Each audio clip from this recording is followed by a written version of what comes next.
பலர் கனவுகளோடு போராடி தூங்கும் பொழுது, சிலர் மட்டுமே தன் கனவுகளை நோக்கி போராட அதிகாலையில் விழித்தெழுகிறார்கள்.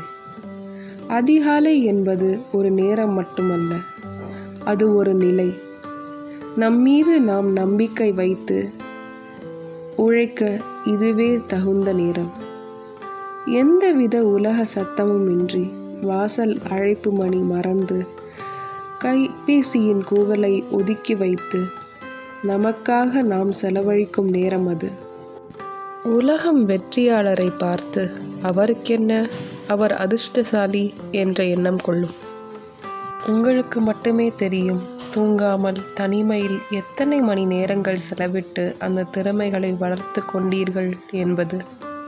எவர் ஒருவரின் கண்காணிப்பும் பாராட்டும் கைத்தட்டலும் இல்லாமல் நமக்காக நாமே உழைப்பதற்கு உகந்த நேரம் அதிகாலைதான்.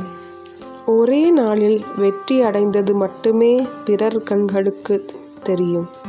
அதற்காக ஒவ்வொரு நாளும் உழைத்ததை நீங்கள் மட்டுமே அறிவீர்கள். ஒட்டுமொத்த உலகமும் கைத்தட்டி ஆதரிக்கும் திறமைகளை வளர்த்து கொள்ள தகுந்த நிலை தனிமைதான். நீங்கள் ஒவ்வொரு நாளும் சிறப்பாக செயல்பட தேவையில்லை. உங்கள் கனவுகளை நோக்கி மெல்ல மெல்ல ஒவ்வொரு அடியாக எடுத்து வைத்தால் மட்டுமே போதும். நீங்கள் செய்யும் தவறுகளே உங்களை சரியான பாதைக்கு வழிகாட்டும்.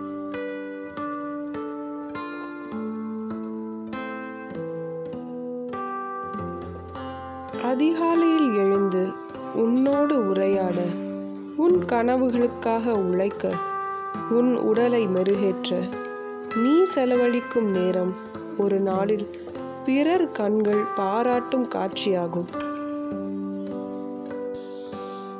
அதிகாலை என்பது வெறும் நேரம் அல்ல, அது ஒரு வாய்ப்பு. உங்கள் கனவுகளை நோக்கி எடுத்து செல்லும் அதிசயங்கள் நிறைந்த இந்த அதிகாலை பயணத்திற்கு நீங்கள் தயாரா?